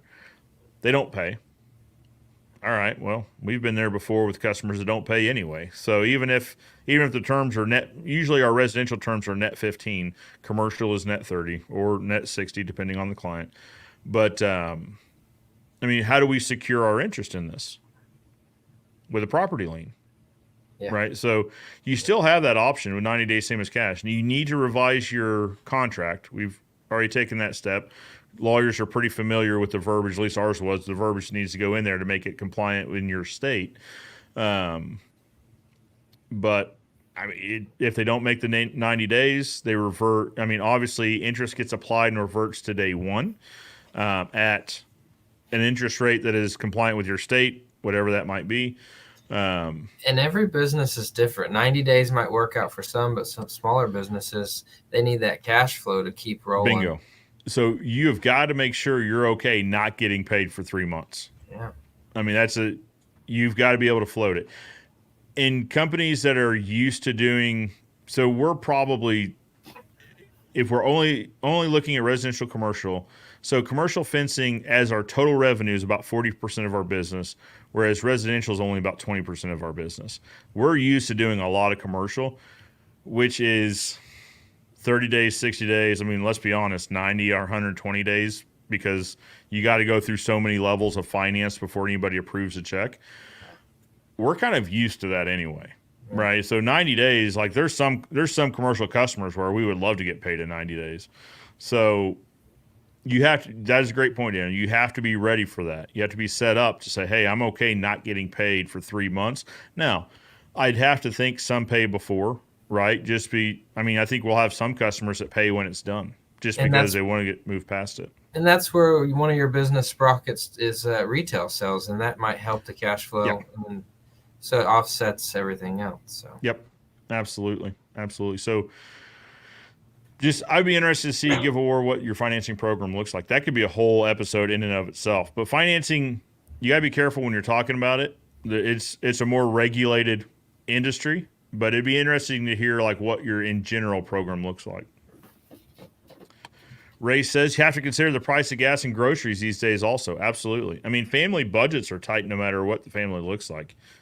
To your point, groceries. So I'm in a men's group that raises money for area children's not-for-profits. So we had a gifting program on Thursday so we host a big event called Wingapalooza. Daniel, if you're into food events at all, you should come to this. It's a big wing event, Wingapalooza. So it's all the area restaurants get together and just either they smoke wings or they bake them or put their own sauce on them. There's bands. It's a heck of a time. We raise about $150,000 in a day to give out to area children's charities. Do you know Ray? Have you ever met Ray? That's commented on here. He's the Midwest Chapter. He works at Benford Supply in Tulsa, and he's been at General Wire. He's been in the fence industry long time. Ray Estep? Yep. Ray, if you're going to be at the event in September, I'd love to meet. We probably have already met each other, but I'd love to see you. Yeah. So anyway, one of the people that we were giving one of these checks to had said, so it's a clothing bank for single mothers. So trying to keep their kids in clothes and all that. So she had said, so they recently took a family to Walmart to get one set of shoes, 3 sets of clothes. Clothes being socks, underwear, bottoms and tops, whether it's shorts or pants or whatever. $219 an outfit on average for all of that stuff. And that's at Walmart. Or no, not per outfit. It's for 3 outfits. It's $219. Like you're $300 to put a kid in clothes right now. And I mean, Daniel, you've got kids, 3 outfits. They'll go through 3 outfits in a day sometimes. Yeah. Just depending on. So, I mean, all this comes into play. Just put them in a high chair. You'll see it. Yes. But all this comes into play, especially when we're talking about, because let's be honest, fencing on the residential side, by and large, is discretionary spending. Now, there's outliers there as well. Like, if the neighbor has an aggressive dog and you've got kids, it's not really discretionary. It is a need, not a want.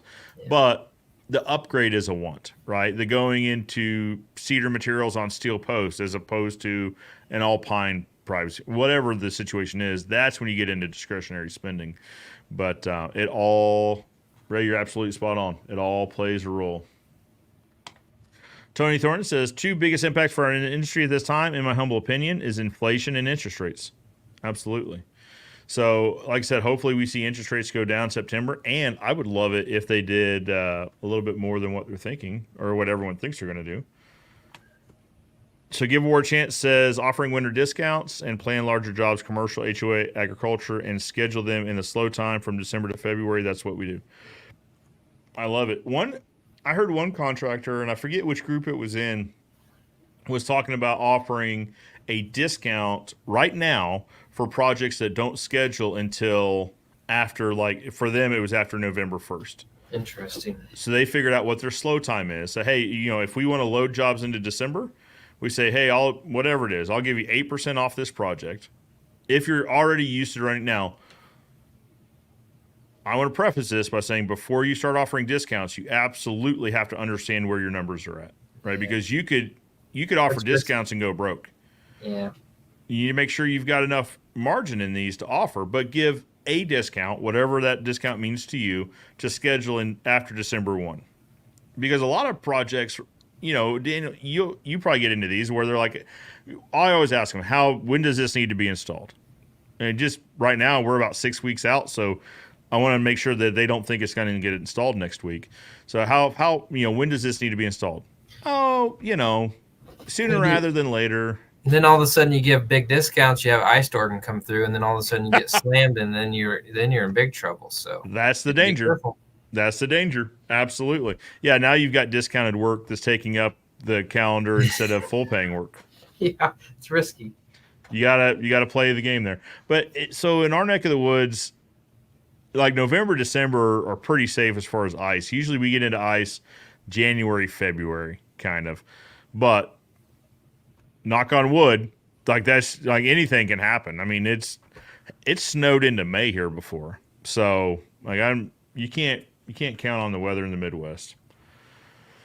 QD says we're mainly a repair company. Beautiful. Since no one wanted to do it. I love this so much. It was working really well until recently. Interesting. I wonder if he's ever tried to network with the surrounding companies in his area just to tell them, Yeah. hey, this is what we strategically focus on. Here's a few of our recent projects, repair type projects. This is the type of repair we specialize in or that we love a lot. It'll be a win-win for both. Oh yeah. Oh, that's the thing is like, and here's the QD. Here's the thing is some guys go into this like, well, what should I pay for a lead or what should I? Listen, these companies don't want to get paid for this. It's actually more of a hassle to try to keep track of like how much a referral's worth or whatever. I don't want anything. I just want you to take really great care of these people because it reflects on me when I refer you, if that makes sense. So, Daniel, that's a great point. Network with other area fence companies at maybe, possibly, one of your regions. And take them out to eat or something. Take them for lunch or something. Yep. Say thanks. Caleb has a saying, take them to lunch and just say, hey, you build fence, I repair fence. I feel like we should know each other. Mm-hmm. Like so that if you have something that comes up, I would love to help you out. And here's a question. What else is there out there that you don't do that you wish you had a referral partner for? Let them tell you. This is what I'm trying to refer out. And maybe it's not something you do. Maybe you know somebody that does these sort of things. Or maybe it's something where you go, well, I also do that. Maybe they also say staining. We pre-stain. I don't stain on site. I wish I had a referral for that. Actually, let me show you a few pictures. We do really good work at this too. Great point, Daniel. Take them to lunch. We should know each other. Here's what I do. Also, is there anything else that you don't do that you wish you had a solid referral partner for? Yep. I love it. That's probably a trap we're going to fall into if we keep getting bigger. Oh, so this is talking about, companies that grow and start going after big ticket items. Absolutely. So some of these are kind of guys chatting back and forth, which I absolutely love, but we're just going to scan past them real quickly. So Corey says, we have heard of a few large commercial projects being postponed or canceled because the highest interest rates have eaten up most of the expected profit margin. That's interesting. So commercial lending, a little bit different than retail residential lending, like for a mortgage. We're currently in the process of looking for different sites for Ozark Fence. So commercial rates right now are typically like 6.5 or so if it's an SBA type program. I mean, still not 2.5% or 2% or whatever. Actually, I think the SBA program on this building was about 3%. So still double. I haven't heard. Daniel, have you had any commercial projects get postponed? So this summer when we bid a whole bunch, you can tell they were bidding them to see where their budget is and then where they had to cut back on and maybe did a rebid. Second or third bid, but I haven't heard of any cancellations. Something to keep an eye on. These are all important things to watch in your market because, I mean, obviously we all work in our own markets. So Daniel and I are in the same region, but our markets can be very different, right? So keep an eye on this, Corey. I mean, if it's something that you see more of, maybe you plan accordingly, whatever that might look like.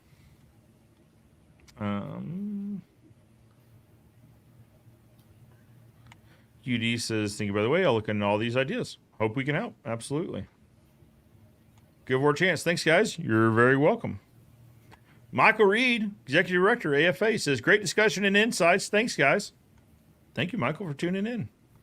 talk about Michael Reed for a second. Just the Yeah. path that he's taking us on with the AFA. He's been at the helm of the ship for 2 years now, and just the professionalism, the ideas, and the vision, and the structure that he's brought to the table has been amazing. He's been doing a Incredible. great job. Him and his team, his staff got up and did all their presentations, and they did a wonderful job. And there's stories of one of his staff that just works in legislation that they passed Yeah. a couple laws in our industry now through the New York because of certain things that happened, and they had to Yep. change some laws and amendments. And so he's got a great staff, and they're doing an amazing job. I mean, that's the benefit of being a part of an association, like a true association, right? Is that there's typically staff there that are focused on working behind the scenes in the best interest of the association And they're members. focused on us year round. They strategically just focus on our industry. Well, that's it. So you're talking about presentation. So they gave up and gave 12-month roadmaps of here's where we are, here's how we will align with the strategic plan, and here's how it can impact you as well. I thought that was incredibly interesting too. Just I think that a lot of the membership doesn't know what goes on behind the scenes. What do dues go towards and that sort of thing. It's to keep people working on your behalf while you're out running your business, right? In regards to legislative affairs, government affairs, we have an advocate in Washington that's actively looking out for our best interest.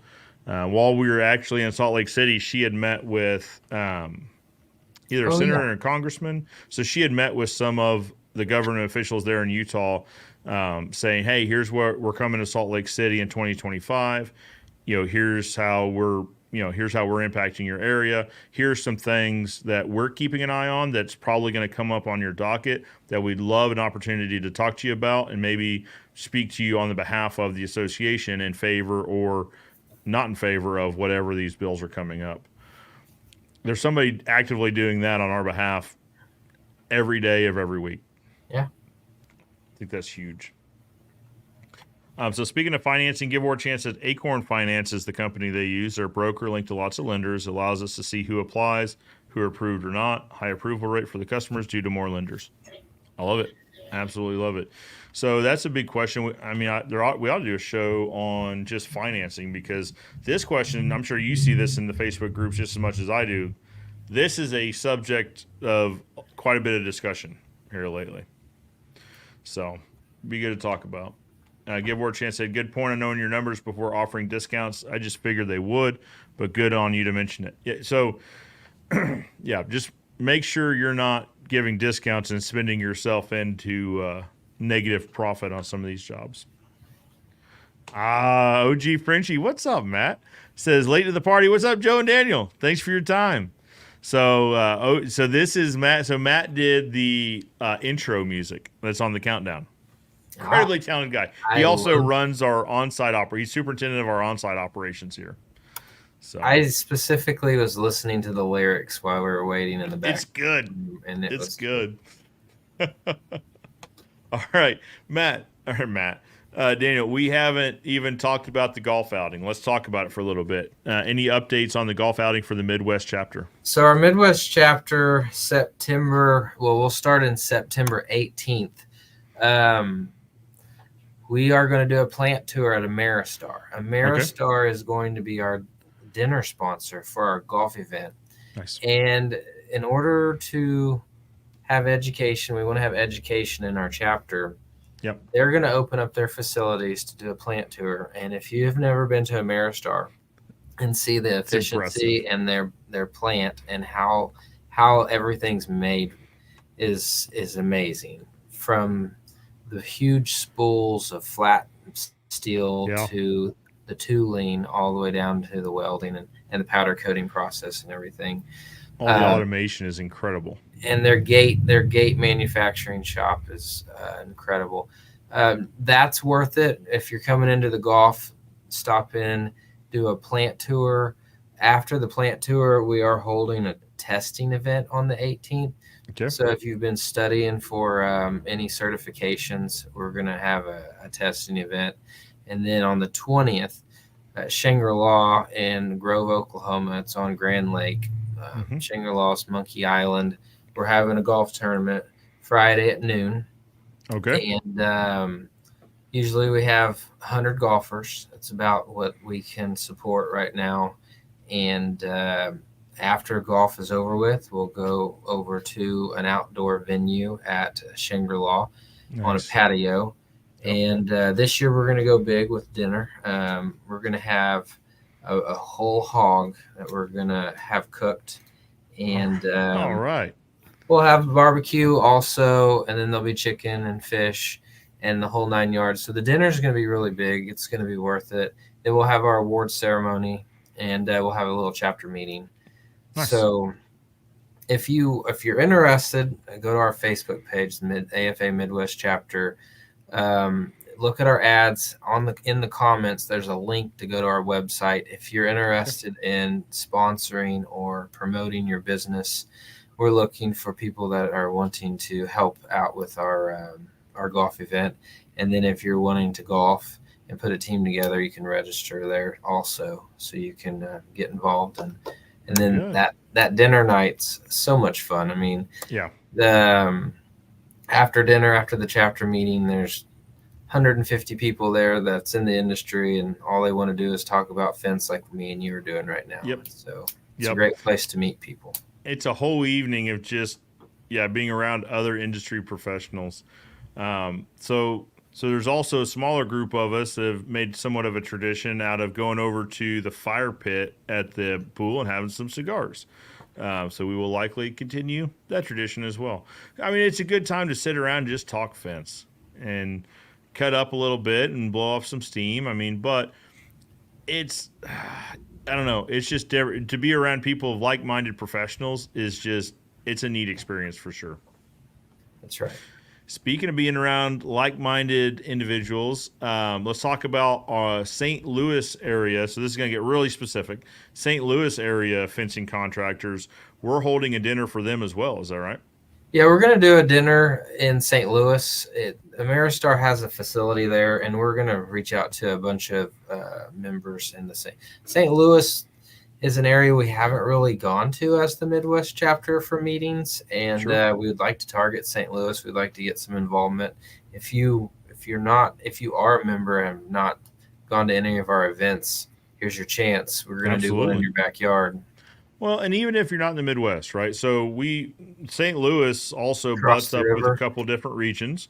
If you're in those regions and you'd like to come, open invitation. Yeah, we'll have a catered meal there. I think it's going to be barbecue. I think that's what St. Louis is famous for, right? Barbecue. One of the things, absolutely. Absolutely.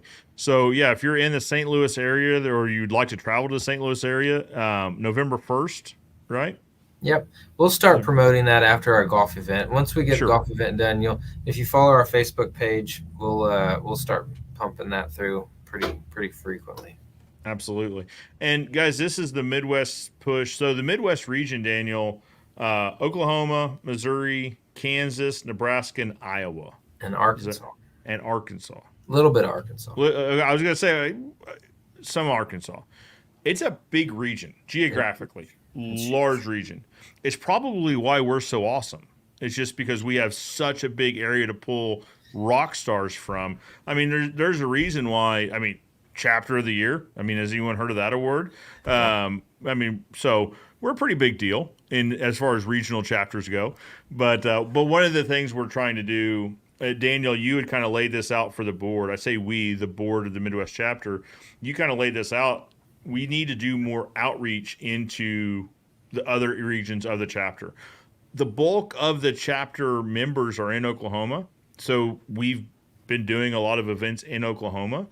But we also understand there's members in Kansas, Nebraska. We're trying to drive more members from the Iowa region, right? We're trying to go find some folks there that maybe feel like they aren't well represented.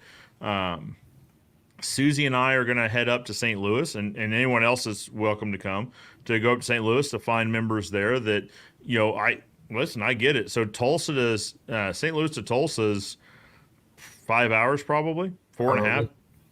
So I don't know. So 3, well, it depends what part of St. Louis, but from Springfield, it's typically 3 hours-ish, depending on what part of St. Louis you're going to. Tulsa is probably 2 hours-ish, again, depending on what part. So about 4 or 5 hours to get there. So we're going to start heading in different directions, right? So thinking St. Louis, Kansas City, probably getting up into Nebraska, definitely pushing up into Iowa. So if you guys are in the Midwest chapter and let's say this, Daniel, if you'd like to participate in a dinner and you haven't been to an event because it's too far, let us know, please. We have board members willing to travel to these places to put on a dinner, to try to put together maybe some education, possibly some testing, just get everyone in the same room for camaraderie, for networking, all of that. Just trying to bring more involvement from the regional chapter of the AFA. That's right. Thank you so much. I don't know. You're welcome. I mean, Daniel, thank you for being the captain of the ship, for sure. I mean, we're just trying to follow your vision, and your vision comes from, just to kind of put a bow on this, is your vision comes from the alignment portion of the AFA mid-year meeting, right? The strategic planning thing really leads into alignment, and then as president, you've brought that alignment, and Susie being president-elect brought that alignment back down into the Midwest Regional Chapter.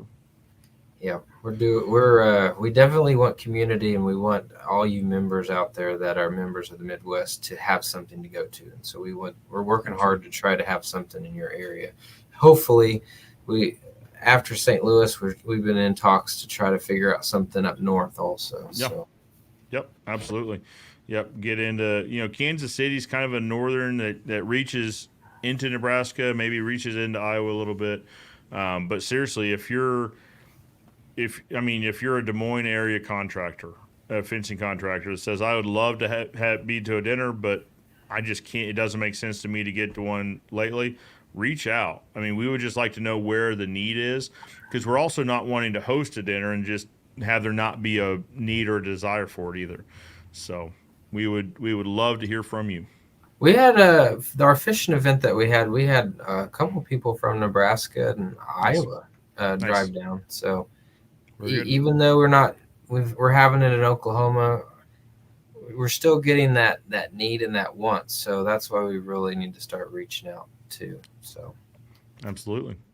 So guys, if you're in the Midwest chapter, please reach out. But if you haven't been an active member because it's been too far of a drive, reach out no matter where you are. We'd love to put something together in your area to get you together with other fencing contractors in your area. So we'll go from there. Daniel, thank you so much. I mean, we're at 2 hours on a Saturday morning, so I really appreciate that. I know Saturdays are always tough, especially with a young family. So I appreciate you carving out a couple hours for us. No problem, Joe. I always enjoy it. I appreciate it.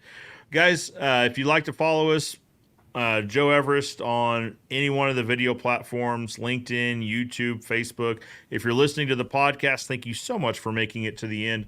We'd love to hear from you. The team says it would be really helpful if you left a review and followed us on one of the video channels. If you'd like to participate in the chat that we host most every Saturday live. Guys, there's a few new names, so give War a chance. QD. There's some names we've seen for a while. Corey Bigelow. Ray Estep's here in the Midwest chapter. Guys, thank you so much for showing up in the chat, making this a lively discussion. This is exactly what I vision for these live Q&As. Jump in, ask some questions. Also offer some tips that have been working for you that we can share with the larger viewership. Really appreciate the interaction and pitching in to make this a great show, as always. Well, guys, for now, Joe Everest, fence expert, Daniel Brown, president of the Midwest chapter, also of Oakley Fence there in Oklahoma, reminding you that good fences make good neighbors. We'll see you next time.